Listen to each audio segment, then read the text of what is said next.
The morning sun cast long shadows across the dusty plains when Samuel Crawford first spotted the figure stumbling across his land. From his porch, the weathered rancher squinted through the heat waves rising from the parched earth. Something was wrong with the way the man walked, unsteady, desperate like a wounded animal seeking shelter. Samuel had been ranching this stretch of frontier land for nearly 20 years. He had seen his share of travelers, traders, and drifters pass through his property. Most kept to the main trail that skirted his northern fence line. But this man was cutting straight across the open range, heading directly toward the ranch house with deliberate purpose. As the figure drew closer, Samuel could make out more details. The man wore traditional tribal clothing, leather leggings, a beaded vest, and long black hair tied back with strips of rawhide. Blood darkened the side of his shirt, and he pressed one hand against his ribs as he walked. His other hand gripped a walking stick that he used to steady himself with each labored step. Samuel's wife, Martha, appeared beside him on the porch, wiping her hands on her apron. She had been preparing the morning meal when she noticed her husband standing motionless, watching something in the distance. "What is it, Samuel?" she asked, shading her eyes against the bright sunlight. "Looks like someone's hurt," Samuel replied, already moving toward the steps. "Indian fellow by the looks of him. Bleeding pretty bad." Martha's expression tightened with concern. Relations between the local ranchers and the tribal communities had been tense lately. There had been disputes over water rights, grazing land, and the increasing number of settlers moving into the territory. Some of their neighbors had warned against showing kindness to tribal members, claiming it would only encourage more problems. But Samuel Crawford had always been a man guided by his conscience rather than popular opinion. He had fought in the war years ago and had seen enough suffering to last several lifetimes. When he looked at the wounded man approaching his home, he didn't see a potential threat or a political complication. He saw a human being in pain who needed help. The wounded man finally reached the edge of the ranch yard and stopped, swaying slightly on his feet. Up close, Samuel could see that he was young, perhaps in his 20s, with intelligent dark eyes that held both pain and wariness. The blood on his shirt had dried to a dark brown stain, suggesting the wound was several hours old. For a long moment, the two men simply looked at each other across the dusty ground. The tribal man's breathing was shallow and labored. Sweat beaded on his forehead despite the cool morning air. Samuel could see that he was fighting to remain upright, his pride keeping him from collapsing despite his obvious need for immediate medical attention. "You're hurt," Samuel said simply, his voice carrying across the space between them. The young man nodded once, a brief acknowledgement that required visible effort. When he spoke, his English was clear but accented with the musical tones of his native language. "I need water," he said, "and perhaps shelter just until I can travel again." Samuel studied the man's face, seeing honesty there along with the pain. Behind him, he could hear Martha's sharp intake of breath. He knew she was thinking about their neighbors' warnings, about the potential consequences of harboring a wounded tribal member on their property. But Samuel had made his decision the moment he saw the man stumbling across his land. He stepped down from the porch and crossed the yard, closing the distance between them. "Come on then," he said, reaching out to support the wounded man's arm. "Let's get you inside where my wife can have a look at that wound." The tribal man hesitated for just a moment, perhaps surprised by the rancher's immediate offer of help. Then he allowed Samuel to guide him toward the house, his legs trembling with exhaustion and blood loss. Martha had already hurried inside to prepare supplies. By the time Samuel helped the wounded man through the front door, she had spread clean towels on the kitchen table and was heating water on the stove. Her movements were quick and efficient, driven by years of frontier life where medical emergencies were handled at home with whatever resources were available. "Set him down here," she instructed, indicating the chair beside the table. "I'll need to cut away that shirt to see what we're dealing with." As Martha began cleaning and examining the wound, Samuel noticed something that made him pause. The injury appeared to be from a gunshot, a clean hole through the flesh just below the ribs, missing vital organs but causing significant blood loss. The edges of the wound were clean, suggesting a rifle shot from some distance rather than a close-range pistol wound. "What happened to you?" Samuel asked gently as Martha worked. The young man gritted his teeth against the pain as Martha cleaned the wound with whiskey. When he spoke, his voice was tight but controlled. "There was a misunderstanding," he said carefully. Some men accused me of stealing cattle from a ranch to the south. I tried to explain that I was simply crossing their land to reach the trading post, but they wouldn't listen. One of them shot me as I rode away. Samuel's jaw tightened. He knew the ranch the man was referring to, the Morrison spread, owned by a hot-headed newcomer who had been particularly vocal about his distrust of the local tribal communities. Morrison had a reputation for shoot first and ask questions later, especially when it came to anyone he perceived as a threat to his property.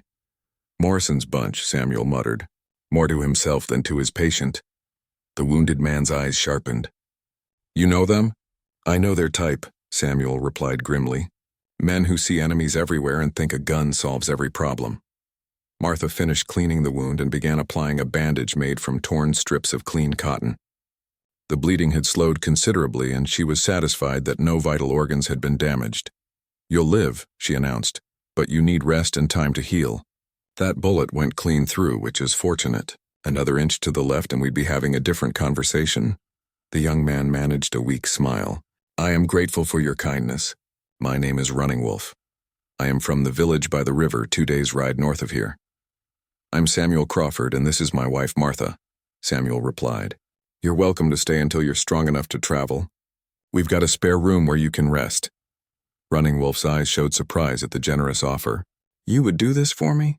Even knowing it might bring trouble from your neighbors. Samuel met his gaze steadily. A man's got to live with his conscience. I couldn't turn away someone in need, regardless of what others might think. As Martha helped Running Wolf to the spare room, Samuel stood on his porch and looked out across his land. Something told him that this simple act of compassion was going to have consequences far beyond what any of them could imagine. But he had done what he believed was right, and he would face whatever came next with the same steady determination that had carried him through 2 decades of frontier life. The wounded stranger was now under his roof, and Samuel Crawford would protect him as he would any guest in his home. 3 days passed quietly at the Crawford Ranch. Running Wolf recovered slowly but steadily under Martha's careful nursing.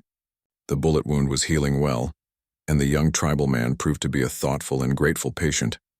He spent most of his time resting, but when he was awake, he shared stories of his people and their connection to the land that stretched far beyond the boundaries marked by white settlers.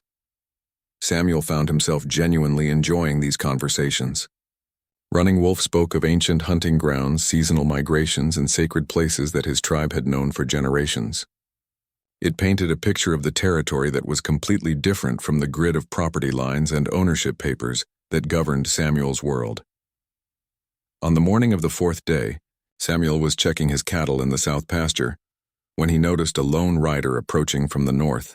The horse moved at a steady pace, neither hurried nor casual, covering ground with the efficient gait of an animal accustomed to long distances. As the rider drew closer, Samuel could see that he was a tribal man, older than Running Wolf, with gray streaking his long black hair. He wore traditional clothing decorated with intricate beadwork, and a feathered headdress that marked him as a person of importance within his community. The rider stopped his horse at the edge of Samuel's property and waited. This was proper etiquette among tribal peoples, to announce one's presence and request permission before approaching another's dwelling. Samuel appreciated the courtesy and rode out to meet him. I am White Eagle, the man said when Samuel drew near. I seek my nephew, Running Wolf. We were told he might be here. Samuel studied the older man's face, seeing the same intelligent eyes and strong features that Running Wolf possessed. There was concern there, but also a dignity that commanded respect. He's here, Samuel confirmed. Been recovering from a gunshot wound for the past few days. He's doing well, healing up fine. Relief flickered across White Eagle's weathered features. May I see him? Of course, Samuel replied. Follow me to the house. As they rode toward the ranch house together, White Eagle explained how he had come to find his nephew. Running Wolf had been expected back at their village 3 days earlier. When he failed to return from his trading expedition, search parties had been organized. They had followed his trail to the Morrison Ranch, where they learned about the shooting from other tribal members who had witnessed it from a distance. We tracked him here, White Eagle continued, but we were not certain he had survived his wounds. When we saw no signs of struggle or burial, we hoped he might have found help. Samuel felt a deep respect for this methodical search effort. It spoke of a community that looked after its members and didn't abandon them when trouble arose. It was the kind of loyalty he wished he saw more often among his own neighbors. At the ranch house, Martha welcomed White Eagle with the same hospitality she had shown Running Wolf. She led both men to the spare room where the young man was sitting up in bed, looking much stronger than he had 3 days earlier. The reunion between uncle and nephew was touching but restrained, conducted in their native language with few outward displays of emotion. Samuel could sense the deep relief and affection between the two men, even though their cultural traditions called for dignity in public settings. After the initial greetings, White Eagle turned to Samuel and Martha with obvious gratitude. "You have shown great kindness to my nephew," he said formally. "This is not something our people will forget. In our tradition, such generosity creates bonds between families that last for generations." Samuel felt slightly uncomfortable with such formal thanks. "We just did what anyone would do for someone who needed help." White Eagle's expression suggested he knew better. "Not everyone would have done what you did. We have heard of other encounters between our peoples that ended very differently." The older man paused, seeming to weigh his next words carefully. "There is something you should know. Word of your kindness has already reached our village. Our people are interested in meeting the white rancher who helped one of our young men without asking for payment or reward." Samuel wasn't sure what to make of this statement. "What do you mean?" "My nephew's father is Chief Standing Bear, leader of our band. When he learned what you had done, he decided to come and thank you personally. He left the village this morning with several of our council members." Martha's eyes widened slightly. A visit from a tribal chief was not something that happened every day on their isolated ranch. Such meetings were usually formal affairs arranged by government officials or trading post operators. "We would be honored to meet your chief," Samuel said carefully, "but I hope he understands that what we did was simply the right thing to do. We don't expect anything in return." White Eagle smiled for the first time since his arrival. "That is exactly why he wishes to meet you. Chief Standing Bear believes that understanding between our peoples can only come through individual acts of respect and kindness. Your actions toward my nephew represent the kind of bridge he has been hoping to build." Running Wolf, who had been listening quietly to this exchange, finally spoke up. "Uncle, how many riders does my father bring with him?" 20 of our best men," White Eagle replied. "The full council plus guards for protection during travel." Samuel felt a flutter of concern. 20 armed tribal riders approaching his ranch would certainly attract attention from his neighbors. Word would spread quickly through the settlement, and not everyone would view such a visit favorably. "When do you expect them to arrive?" he asked. "By tomorrow morning if they maintain their current pace," White Eagle answered. "They should be visible on the northern horizon shortly after sunrise." That evening, Samuel sat on his porch and considered the situation developing around him. What had begun as a simple act of compassion toward a wounded stranger was evolving into something much larger and more complex. By tomorrow, his ranch would be hosting a formal gathering between white settlers and tribal leaders, exactly the kind of meeting that inflamed tensions in the territory. But Samuel realized he wasn't worried about the visit itself. White Eagle and Running Wolf had shown themselves to be honorable men, and he had no reason to believe Chief Standing Bear would be any different. His concern was for what his neighbors might think and do when they learned about the gathering. The Morrison Ranch lay just 8 miles to the south. If Morrison and his men saw tribal riders heading toward the Crawford place, they might assume the worst and organize their own armed response. Other ranchers in the area might react similarly, turning what was meant to be a peaceful meeting into a potential confrontation. Samuel made his decision as he watched the sun set over his land. He would send messages to his closest neighbors in the morning, explaining the situation and asking them to respect the peaceful nature of the chief's visit. It was a risk. Some might react negatively to his harboring of tribal visitors, but it was better than allowing misunderstandings to escalate into violence. Martha joined him on the porch as the last light faded from the sky.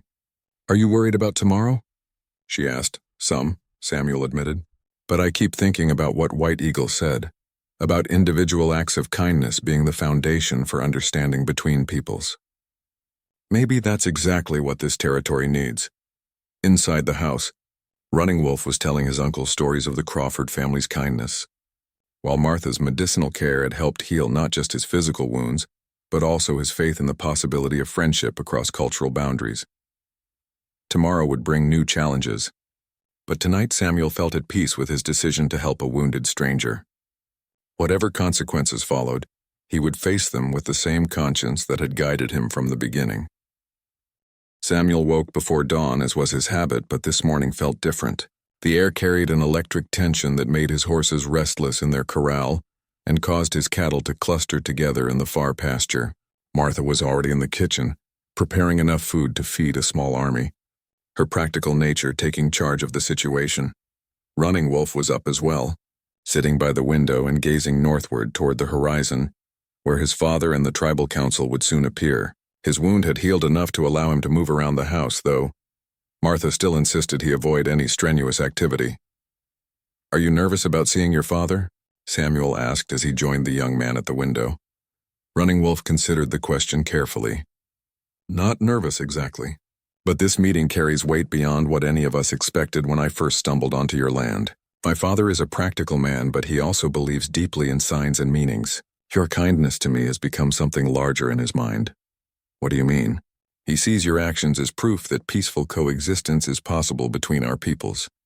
He wants to demonstrate to other tribal leaders that such partnerships can exist. But he also wants to show the white settlers that we are not the savage enemies they imagine us to be." Samuel nodded thoughtfully. He was beginning to understand that today's gathering would be about much more than a simple expression of gratitude. It would be a statement about the future of the territory and the possibility of different communities sharing the same land without constant conflict. As the sun crested the horizon, painting the sky in brilliant oranges and reds, Samuel spotted the first signs of movement in the distance. What he saw made him catch his breath in amazement. It wasn't just 20 riders approaching his ranch. The northern horizon was alive with mounted figures extending as far as the eye could see. Hundreds of horses and riders moved across the grassland in organized formations, their colorful clothing and decorated horses creating a spectacular display against the morning landscape. White Eagle appeared beside Samuel at the window, having heard his sharp intake of breath. When the older man saw what was approaching, his own eyes widened in surprise. "This is not what we expected," he said quietly. "Chief Standing Bear brought only 20 men when he left our village."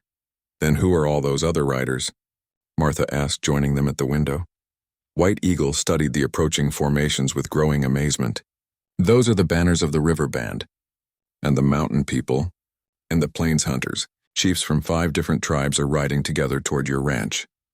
Running Wolf struggled to his feet, ignoring Martha's protests about his still healing wound. What he saw through the window left him speechless. The greatest gathering of tribal leaders in living memory was converging on the small ranch that had given him shelter. "How is this possible?" Samuel asked. "How did they all know to come here?" White Eagle was shaking his head in wonder. "Word travels fast among our people, especially news of significance. When Chief Standing Bear announced his intention to visit the white rancher who had helped his son, other leaders must have decided to join him. This has become something much larger than a simple visit of gratitude. As the massive procession drew closer, Samuel could make out individual details that took his breath away. The lead group consisted of older men wearing elaborate headdresses that marked them as chiefs and council members. Behind them rode warriors in full ceremonial dress, their horses decorated with paint and feathers. Women and children followed in a third group, along with pack animals carrying supplies for what was clearly intended to be an extended stay. "They're planning to camp here," Samuel realized aloud. "It appears so," White Eagle confirmed. "This has become a formal gathering of the tribes. Such meetings happen perhaps once in a generation, and only when something of great importance brings the different bands together." Martha looked at Samuel with a mixture of excitement and concern. "How are we going to feed all these people?" "They'll have brought their own supplies," White Eagle assured her. "Tribal gatherings are self-sufficient, but they will expect you to accept their hospitality as well. Sharing food is an important part of how we show respect and build relationships." Samuel felt the weight of responsibility settling on his shoulders. His simple act of helping a wounded man had somehow triggered the largest gathering of native tribes in the territory's recent history. The political and social implications were staggering, but as he watched the magnificent procession approaching his ranch, Samuel felt more wonder than worry. These people had traveled from across the region to visit his small homestead. They came in peace, bearing gifts and ceremony rather than weapons and threats. It was exactly the opposite of every dire warning his neighbors had given him about tribal peoples. The lead group of riders reached the edge of his property and stopped, just as White Eagle had done the day before. Samuel could see a distinguished man in the center of the group. Clearly, Chief Standing Bear, waiting for permission to approach the ranch house. "I should go out to meet them," Samuel said. "We all should," Martha replied firmly. "This concerns our whole family." Together, the Crawford family walked across their front yard to greet the gathering tribes. Behind them came White Eagle and Running Wolf, who would serve as interpreters and guides through the complex protocols of tribal diplomacy. Chief Standing Bear was a man of perhaps 50 years, with silver streaking his black hair and the weathered face of someone who had spent his life outdoors. His eyes were intelligent and kind, and when he looked at Samuel, there was genuine warmth in his expression. "I am Standing Bear, father of Running Wolf," he said in careful English. "You are the man who gave shelter to my son." "I am Samuel Crawford," Samuel replied. "Your son was welcome in our home, as are you and your people." Standing Bear nodded appreciatively at this formal welcome. "We have come to thank you for your kindness and to speak of important matters that affect all who live in this territory." Samuel glanced at the hundreds of riders still arriving on his property. "All of these chiefs came just to thank me?" Standing Bear's expression grew more serious. "They came because your actions have given us hope. For too long, our peoples have seen only conflict and mistrust, but you showed kindness to one of ours without thought of reward or advantage. This tells us that peaceful friendship is possible." One of the other chiefs rode forward, a younger man with intricate tattoos on his arms and a headdress made from eagle feathers. Standing Bear introduced him as Swift Arrow, leader of the mountain people. "We have traveled 3 days to be here," Swift Arrow said. "Word of your kindness reached our village, and our elders decided we must see for ourselves the white family that treats our people as brothers." Samuel began to understand the magnitude of what was happening. These tribes had put aside their own differences and traveled vast distances to investigate a single act of human decency. Their presence at his ranch was both an honor and a test. "You are all welcome here," he said simply. "Stay as long as you wish." The chiefs exchanged glances of approval. This simple invitation, offered without hesitation to hundreds of unexpected guests, confirmed what they had hoped to find. As the tribes began setting up their camps around the Crawford Ranch, Samuel realized that his quiet life as a frontier rancher had just become something entirely different. By sunset, his property would be home to the largest peaceful gathering of native and white people in the territory's history. But first, there would be ceremonies, speeches, and formal exchanges of gifts.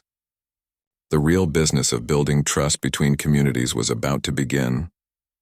By midday, the Crawford Ranch had been transformed into something resembling a small city. 5 distinct tribal camps had been established around the property, each with its own cooking fires, ceremonial areas, and temporary shelters. The organization was impressive. Hundreds of people had arrived and settled without confusion or conflict, their movements coordinated by generations of experience in large gatherings. Samuel moved through the camps with Running Wolf as his guide, accepting formal introductions to chiefs, elders, and distinguished visitors from across the territory. Each meeting followed similar patterns: expressions of gratitude for his kindness to Running Wolf, gifts of food or handmade items, and earnest discussions about the possibility of peaceful relations between their communities and the growing number of white settlers. What struck Samuel most was the diversity of the people gathered on his land. The 5 tribes represented different languages, traditions, and ways of life, yet they had come together with remarkable unity of purpose. Children played together regardless of which band they belonged to, while adults shared food and stories around common fires. "Your people work well together," Samuel observed to Running Wolf as they watched a group of women from different tribes collaborating on the preparation of a massive communal meal. "It was not always so," Running Wolf admitted. "There have been conflicts between our bands in the past, disputes over hunting grounds, water rights, territorial boundaries. But the pressure from white settlement has forced us to see our common interests more clearly." This comment made Samuel pause.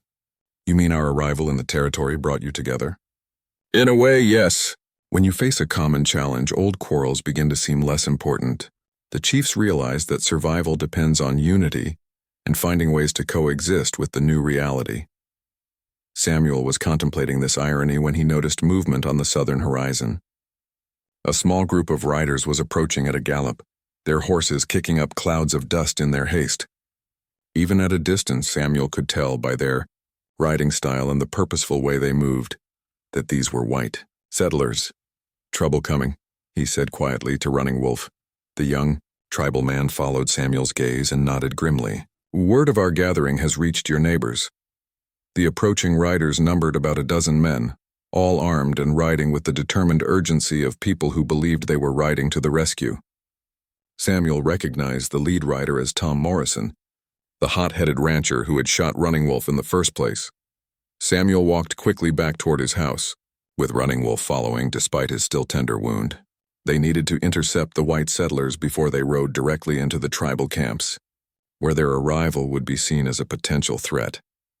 Chief Standing Bear had also noticed the approaching riders and was moving toward the front of the property with several of his warriors. The two groups, white settlers and tribal leaders, were converging on the same point near Samuel's front gate. "Let me handle this," Samuel told both groups as they assembled near his house. "These are my neighbors and this is my land." Tom Morrison reined in his horse just outside the ranch yard, his hand resting on the rifle across his saddle. Behind him, 11 other ranchers and townsmen sat their horses in a loose formation, all armed and clearly expecting trouble. "Samuel Crawford," Morrison called out, his voice carrying the authority of a man accustomed to being obeyed. "We heard there was an Indian war party gathered on your land. We've come to help you deal with the situation." Samuel stepped forward, keeping his movements slow and non-threatening. Behind him, he could sense the tension radiating from both the tribal leaders and the white settlers. "There's no war party here, Tom," Samuel said calmly. "These people are my guests. They came to visit peacefully, and they'll leave the same way." Morrison's eyes swept over the extensive tribal camps, taking in the hundreds of people, horses, and temporary structures spread across the Crawford property. "That's not a social visit, Samuel. That's an army." "It's a gathering of chiefs and their families," Samuel corrected. "They came to thank me for helping an injured man." Nothing more threatening than that. One of Morrison's companions, a man named Jake Peterson, who owned a small spread to the east, spoke up with obvious agitation. "Samuel, are you out of your mind? You've got half the Indian nation camped on your doorstep. What happens when they decide they want to stay permanently? What happens when they decide your land looks better than whatever rocks they're living on now?" Samuel felt his temper beginning to rise, but he kept his voice level. "What happens is they finish their business here and go home to their families, just like you're going to do." Morrison wasn't satisfied with this explanation. "These people don't understand property rights, Samuel. You show them hospitality and they'll take it as weakness. Next thing you know, they'll be claiming your land as their own." Behind Samuel, Chief Standing Bear stepped forward. His English was accented but clear, and his voice carried the natural authority of a man accustomed to leadership. "We understand property rights very well," he said to Morrison. "This is Samuel Crawford's land.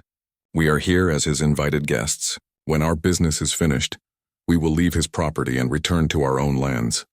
Morrison's face flushed red at being addressed directly by the tribal chief. "I wasn't talking to you." "But I was talking to you," Standing Bear replied evenly. "You have come armed onto our host's land, making accusations and threats. This shows disrespect to a man who has shown kindness to our people." The tension in the air was becoming dangerous. Samuel could see hands moving toward weapons on both sides, and he knew that a single wrong word or sudden movement could trigger violence that would undo everything the tribal gathering had hoped to accomplish. "Nobody's drawing weapons on my land," Samuel announced firmly. "Tom, you and your men are welcome to stay and see for yourselves that these people mean no harm. But you'll do it peacefully or you'll do it somewhere else." Morrison's jaw tightened. "You're making a mistake, Samuel. A big one. When this all goes bad, and it will go bad, don't expect your neighbors to come running to help you clean up the mess." "I don't expect anything from my neighbors except common courtesy," Samuel replied. "Same thing I try to show them." Several of Morrison's men were looking uncomfortable with the confrontation. Samuel could see that not all of them shared their leader's aggressive attitude toward the tribal gathering. Some were curious about what they were seeing: the organized camps, the peaceful interactions between different groups, the obvious respect being shown to the Crawford family. "Tell you what," Samuel offered, "why don't you men step down from your horses and accept some hospitality? See for yourselves what kind of people these are before you decide they're a threat. Morrison shook his head emphatically. I'm not breaking bread with savages. Then you're not welcome on my land, Samuel said flatly. The finality in his voice surprised even Morrison. For a moment, the two men stared at each other across the dusty ranch yard.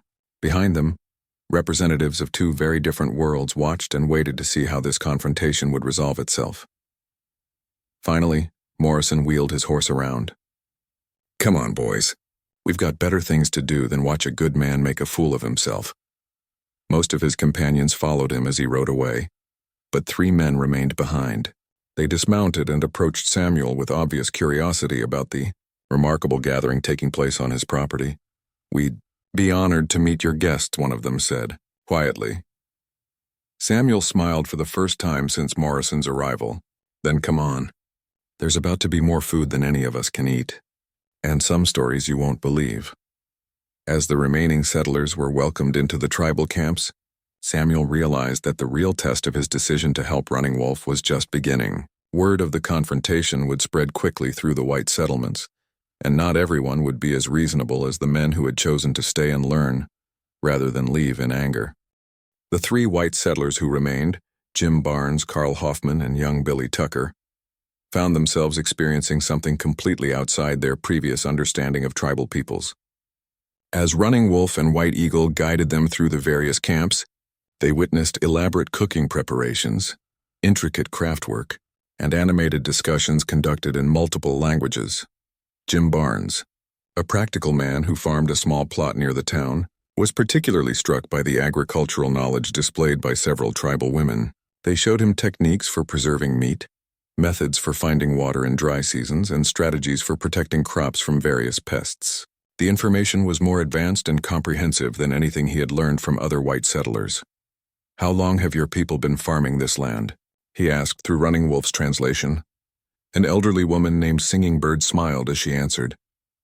Our grandmothers' grandmothers knew these fields before the first white man saw them. We have watched the seasons turn here for more generations than we can count. Carl Hoffman, who ran cattle like Samuel, was amazed by the tribal understanding of animal behavior and grassland management. A young warrior named Fast Horse explained how different areas were used for grazing at specific times of year to ensure the grass remained healthy and abundant. You move your herds in patterns? Carl asked with growing interest. The land tells us when it needs rest, Fast Horse explained. Take too much from one place and it cannot give back. Move the animals like the buffalo moved and the grass grows strong. Billy Tucker, barely 18 and new to frontier life, was overwhelmed by everything he was seeing. He had grown up on stories of savage warriors and dangerous encounters, but the reality was completely different. Children played games that seemed familiar. Adults laughed and told stories around fires, and everyone he met treated him with courtesy and curiosity rather than hostility. This isn't what I expected, he admitted to Samuel during a quiet moment. What did you expect? Samuel asked. I don't know. Wore paint and tomahawks, I guess. People who wanted to scalp me just for being white. Samuel smiled sadly. Those are stories, Billy, designed to make you afraid of people you've never met. The real thing is usually a lot more complicated and a lot more human. As the afternoon progressed, the formal ceremonies began. Chief Standing Bear had organized a gift-giving ceremony to honor the Crawford family's hospitality. Representatives from each tribe presented carefully chosen items that reflected their particular skills and traditions. From the river band came beautifully woven baskets and tools made from river stones. The mountain people offered furs and leather goods that demonstrated extraordinary craftsmanship. The plains hunters presented decorated weapons and riding equipment that represented generations of nomadic expertise. But the most significant gifts were less tangible. Each chief stood before the assembled gathering and spoke about the importance of the Crawford family's actions. They talked about kindness overcoming fear, about the possibility of different peoples sharing the same land without conflict, and about the responsibility all people had to help others in need. Martha found herself particularly moved by the words of a female elder named Grey Wolf Woman, who spoke about the universal nature of healing and compassion. When you cleaned the wound of our young man, the elder said through White Eagle's translation, you are following the same spirit that guides our medicine women. Healing has no color, no tribe, no boundary. It belongs to all people who choose love over fear. Samuel was presented with an eagle feather, a gift of enormous significance that marked him as an honorary member of Standing Bear's band. The ceremony surrounding this presentation was elaborate and moving, involving traditional songs and ritual actions that had been performed for countless generations. "This feather carries the prayers of our people," Standing Bear explained as he placed the sacred item in Samuel's hands.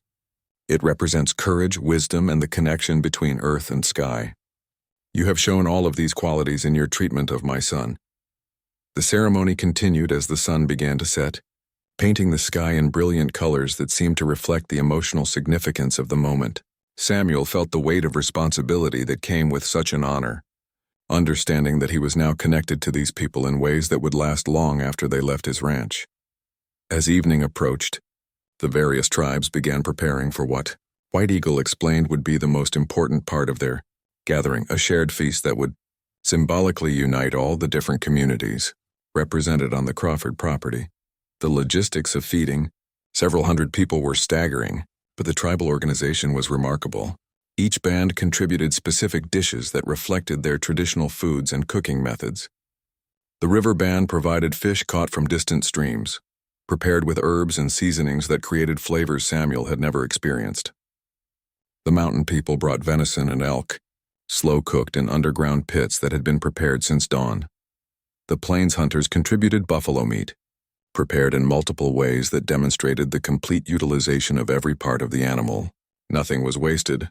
Organs were made into sausages, bones were cracked for marrow, and even the hide was being processed into useful items during the meal preparation. The agricultural bands brought corn prepared in dozens of different ways, squash cooked with wild herbs, and various roots and berries that had been gathered according to seasonal knowledge passed down through generations. The variety and sophistication of the cuisine far exceeded anything Samuel had imagined possible from people his neighbors considered primitive. Martha found herself learning cooking techniques that were completely new to her, despite her years of frontier experience. Tribal women showed her how to smoke meat for long-term preservation, how to make nutritious meals from ingredients she had never considered edible, and how to use wild plants for both food and medicine. "Your people know so much about living from the land," she marveled to Grey Wolf Woman through Running Wolf's translation. The elder smiled. "We have had many teachers, the seasons, the animals, the plants themselves. Everything in nature teaches us if we know how to listen." As the feast began, Samuel found himself seated in a place of honor between Chief Standing Bear and Swift Arrow. The arrangement was clearly intentional, designed to facilitate important conversations that would extend far beyond the immediate gathering. "We must speak of serious matters," Standing Bear said, as the meal progressed. "Your kindness to my son has opened a door between our peoples, but keeping that door open will require wisdom from both sides." Swift Arrow nodded in agreement. "There are white settlers who see us only as obstacles to be removed. There are also members of our tribes who believe all whites are enemies. Both views make peace difficult." Samuel listened carefully as the chiefs outlined the challenges they faced. White settlement was increasing rapidly, bringing people with different attitudes toward tribal peoples. Some newcomers were reasonable and willing to coexist peacefully, but others came with predetermined hostilities and aggressive intentions. "Men like Morrison," Samuel said, understanding the reference. "Exactly like Morrison," Standing Bear confirmed, "but also men among our own people who have been hurt too many times to trust any white person. Both extremes make it hard for reasonable people to find common ground." The conversation continued deep into the evening, covering topics that ranged from water rights and grazing boundaries to trade relationships and mutual defense agreements. Samuel began to understand that the chiefs were proposing something far more ambitious than a simple peace treaty. They were envisioning a new model for how different communities could share the same territory. "What you're describing," Samuel said slowly, "is a completely different way of thinking about this land." "Yes," Swift Arrow agreed. "Instead of dividing everything into separate pieces that belong to different groups, we propose areas of shared use and mutual benefit. Your cattle could graze on our traditional hunting grounds during certain seasons, while our people could use your water sources during dry periods." The idea was revolutionary for its time, requiring both sides to abandon concepts of exclusive ownership in favor of cooperative resource management. Samuel could see the practical benefits. But he also understood the enormous cultural obstacles such arrangements would face. It would take a lot of trust, he observed. Trust that begins with individual relationships, Standing Bear replied. Like the relationship between your family and ours, built on your kindness to my son. As the evening wound down, Samuel realized that the gathering on his ranch was not just a celebration of cross-cultural friendship. It was the founding meeting of an entirely new approach to frontier life. The chiefs were using his hospitality to running Wolf as a model for how different communities could interact with respect and mutual benefit, but he also knew that the real test would come when the gathering ended and everyone returned to their normal lives. The beautiful theories discussed around the campfire would mean nothing if they couldn't survive contact with the harsh realities of territorial politics and cultural prejudice. Still, as he looked around at the peaceful scene, white settlers and tribal members sharing food and stories, children from different cultures playing together, adults finding common ground despite their very different backgrounds, Samuel felt hopeful about the future in a way he hadn't expected when he first spotted a wounded stranger stumbling across his land. The morning of the 5th day brought unexpected visitors to the Crawford Ranch. Samuel woke to the sound of multiple wagons approaching from the east, their wheels creaking across the prairie grass as they navigated the rough terrain. From his bedroom window he could see a convoy of 6 wagons accompanied by a dozen riders, all heading directly toward his property. Unlike Morrison's angry confrontation, this group approached with obvious curiosity rather than hostility. Samuel could see women and children in several of the wagons, suggesting that families were coming to witness the remarkable gathering for themselves. As Samuel dressed and prepared to meet the new arrivals, Martha was already in the kitchen preparing additional food. The past few days had taught her that hospitality was the key to preventing misunderstandings, and she was determined to welcome anyone who came in peace. Running Wolf, now strong enough to move around freely despite his healing wound, joined Samuel on the front porch as the wagons drew near. The young man's presence had become invaluable in facilitating communication between the various groups gathering on the ranch. "More of your neighbors?" Running Wolf asked, studying the approaching convoy. "Some of them," Samuel confirmed, recognizing several families from the surrounding area. "But there are faces I don't know. Word must be spreading beyond our immediate settlement." The lead wagon was driven by Hans Müller, a German immigrant who had established a successful farm about 15 miles to the east. His wife Anna sat beside him, while their 3 children peered out from the wagon bed with wide-eyed curiosity. Behind the Müllers came the Peterson family, including Jake Peterson, who had ridden with Morrison but had apparently reconsidered his initial hostility. The remaining wagons carried families Samuel recognized from the monthly gatherings at the Yao trading post, plus several people he had never seen before. Chief Standing Bear appeared beside Samuel, having noticed the approaching visitors. The tribal leader's expression showed neither concern nor surprise, merely the calm attention of someone accustomed to managing complex social situations. "More of your people come to see what we have built here," Standing Bear observed. "Looks that way," Samuel agreed.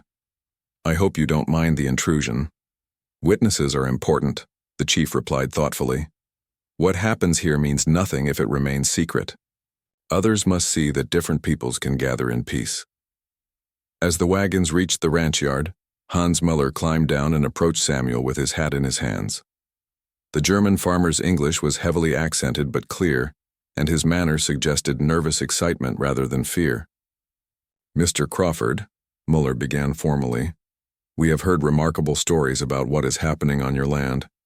My family has come to see if these stories are true." Samuel smiled and gestured toward the extensive tribal camps that surrounded his property. "See for yourself, Hans. Everyone here is welcome to look around and judge for themselves."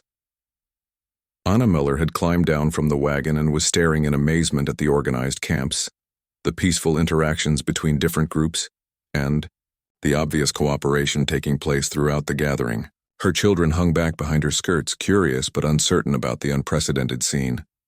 "We heard there was an Indian army camped here," she said quietly. "People in town were saying you were in terrible danger." "The only danger I've been in is eating too much good food," Samuel replied with a laugh. "These people are my guests, and they've been nothing but respectful and generous." Jake Peterson approached with obvious embarrassment about his participation in Morrison's confrontational visit.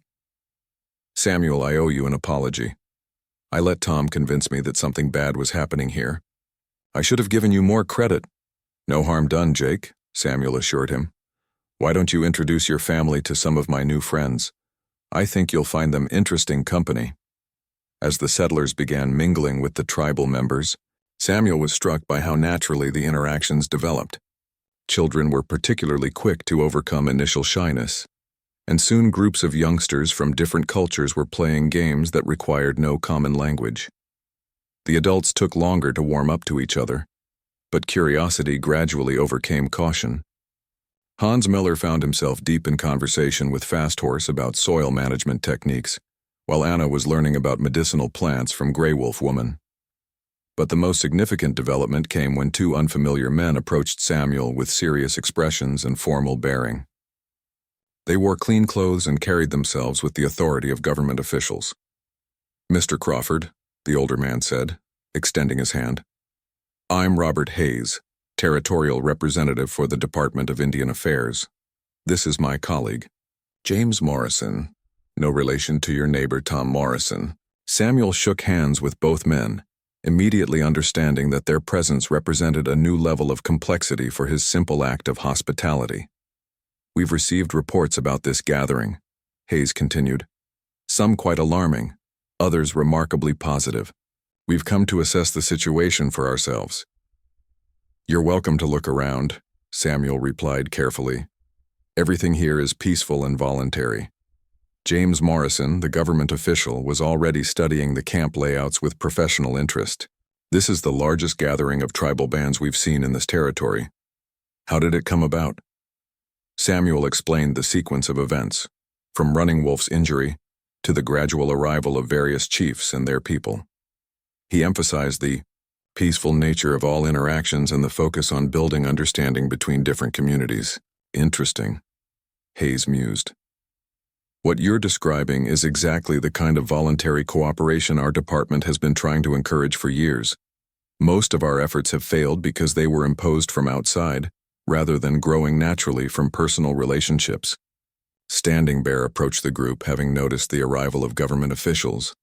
His manner was courteous but cautious, reflecting years of experience with federal representatives who often made promises they couldn't keep. "I am Standing Bear," he said formally. "I speak for the tribes gathered here." "Chief Standing Bear," Hayes replied with obvious respect. "Your reputation as a reasonable leader has reached our offices. We're honored to meet you." The conversation that followed was diplomatic but substantial, covering topics that ranged from land use agreements to trade relationships and conflict resolution mechanisms. Samuel found himself serving as an informal mediator, helping both sides understand the other's perspectives and concerns. "What we're seeing here," Hayes observed after an hour of discussion, "is a working model for the kind of peaceful coexistence our government has been hoping to achieve, if this approach could be replicated in other areas. It requires the right people on both sides," Standing Bear cautioned. "Leaders who choose understanding over fear, cooperation over domination." As the day progressed, Samuel realized that his ranch had become an unofficial demonstration site for a new approach to frontier relations. Government officials were taking notes, settler families were having their assumptions challenged, and tribal leaders were showing that their people could interact peacefully with whites when treated with respect. But he also sensed that this level of attention would bring both opportunities and dangers. Success would attract people who wanted to exploit the situation for their own purposes, while failure would be used as evidence that peaceful coexistence was impossible. As evening approached and the various visitors prepared to return to their homes, Samuel reflected on how dramatically his life had changed since he first spotted a wounded stranger crossing his land. What had begun as a simple act of compassion had evolved into something with implications far beyond his small ranch. The question now was whether the fragile trust and understanding built over the past few days could survive the transition back to normal life, where old prejudices and competing interests would test every relationship that had been formed around his dinner table. 6 months later, Samuel Crawford stood on his porch and surveyed a landscape that bore little resemblance to the isolated ranch he had operated for 20 years. The immediate area around his homestead had become a hub of activity that defied every conventional expectation about frontier life. To the north, where Chief Standing Bear's people had once camped during the Great Gathering, a permanent trading post had been established. The building was modest but bustling with activity as tribal members and white settlers conducted business based on mutual respect rather than exploitation. Hans Mueller managed the operation, having discovered a natural talent for fair dealing that earned him trust from all communities.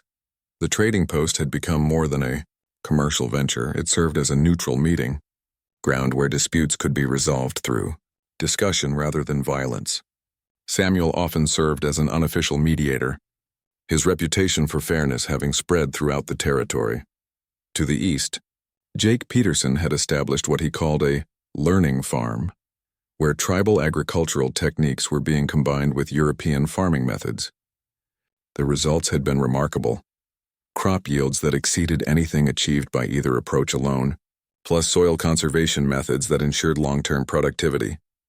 The most significant change, however, was less visible but more profound. The relationships formed during those 5 days in spring had created a network of cooperation that extended across hundreds of miles. When drought threatened the region that summer, tribal knowledge of water sources had helped white settlements survive. When raiders from outside the territory attacked an isolated ranch, both white and tribal communities had responded together to drive them off. Running Wolf had recovered completely from his wound and had become a key figure in maintaining these connections. He spent his time traveling between communities, facilitating trade agreements, and helping resolve the inevitable conflicts that arose when different cultures lived in close proximity. The white officials in the territorial capital call it the Crawford model, Running Wolf told Samuel during one of his visits. They want to establish similar arrangements in other areas. Samuel wasn't entirely comfortable with having his name attached to a political movement, but he understood the practical benefits of what had developed around his ranch. Violence between settlers and tribal communities had decreased dramatically in their region, while economic prosperity had increased for everyone involved. But the success had also attracted unwanted attention. Tom Morrison had become increasingly hostile as his own ranch struggled with problems that his neighbors were avoiding through cooperation. Several times over the summer, he had attempted to organize opposition to what he called Samuel Crawford's Indian-loving nonsense. Martha joined Samuel on the porch, carrying 2 cups of coffee and wearing the satisfied expression of a woman who had found unexpected purpose in her life. She had become an unofficial teacher, sharing European domestic techniques with tribal women, while learning traditional medicine and food preservation methods in return. "The Peterson children are here for their arithmetic lesson," she announced, "and Grey Wolf Woman is coming this afternoon to show me how to prepare that root medicine for winter coughs." These casual exchanges of knowledge had become routine throughout their community. Children from different backgrounds attended informal schools together. Adults shared expertise across cultural boundaries, and elderly people from both communities were valued for their wisdom rather than feared for their differences. "Any word from the territorial officials?" Samuel asked. "Robert Hayes sent a letter," Martha replied, pulling a folded paper from her apron pocket. "They want to establish a formal school here, with teachers trained in both European and tribal educational methods. The federal government is willing to provide funding." Samuel read the letter with mixed feelings. Official recognition would bring resources and legitimacy to their community's innovations, but it would also bring bureaucracy and outside control that might damage the organic relationships that had made everything possible. "What do you think?" Martha asked. "I think we should let the people most affected make the decision," Samuel replied. "This community belongs to everyone who lives here, not just to us." That evening, representatives from the various communities gathered at the Crawford Ranch to discuss the government proposal. The meeting included tribal chiefs, white settlers, the territorial officials who had become regular visitors, and the mixed families that had begun to form as relationships deepened across cultural lines. Chief Standing Bear spoke first, his words carrying the weight of hard-earned wisdom. "Government promises have often disappointed our people in the past, but this community has shown that cooperation creates strength for everyone. If official support helps us grow while keeping our independence, it may be worth the risk. Hans Miller, whose success with the trading post had made him an influential voice among the white settlers, agreed cautiously. We must be careful not to let outside control destroy what we have built through trust and friendship. The discussion continued late into the night, covering practical concerns about maintaining local autonomy while accepting federal assistance. Samuel found himself serving as a facilitator rather than a leader, helping different voices be heard while avoiding the emergence of any dominant faction. By dawn, the group had reached a consensus that reflected the careful balance that characterized all their community decisions. They would accept the government school program, but with conditions that protected their right to determine curriculum and teaching methods. Local control would be maintained through a council that included representatives from all participating communities. As the various participants prepared to return to their homes, Running Wolf approached Samuel with a small bundle wrapped in soft leather. "This is from my father," he said, offering the package to Samuel, "a gift to mark the anniversary of your kindness to a wounded stranger." Inside the wrapping, Samuel found a carved stone pipe decorated with intricate symbols that represented the various tribes involved in their community alliance. Accompanying the pipe was a written message from Chief Standing Bear, explaining that the symbols told the story of how compassion had grown into cooperation. He says that when future generations ask how this community began, they will be told about the rancher who offered water to a wounded stranger. Running Wolf explained, "Your simple act of kindness became the seed from which all of this grew." Samuel held the pipe carefully, understanding that it represented something far more significant than personal recognition. It was a symbol of the possibility that different peoples could share the same land without destroying each other or their environment. As the sun rose over the Crawford Ranch, Samuel reflected on the unexpected journey that had begun with his decision to help an injured man. The wounded stranger who had stumbled onto his land had brought not just a request for assistance, but an opportunity to prove that fear and hatred were not inevitable responses to cultural differences. The community that had grown around his ranch was not perfect. There were still disagreements, misunderstandings, and occasional conflicts that required patient resolution, but it represented a working alternative to the cycle of violence and displacement that characterized frontier relations throughout most of the American West. Standing on his porch, with the dawn light spreading across the peaceful valley, Samuel realized that his greatest achievement was not the ranch he had built or the cattle he had raised, but the simple act of choosing compassion over suspicion when a wounded stranger needed help. In the distance, smoke rose from cooking fires in the various communities that now called the area home. Children's laughter carried on the morning breeze as youngsters from different backgrounds played together before beginning their daily lessons. Adults moved about their morning routines with the relaxed confidence of people who lived without fear of their neighbors. The shops in the small trading settlement watched all of this in silence, their windows reflecting a sunrise that illuminated not just another day, but a new way of living that had grown from one man's decision to offer water to someone in need.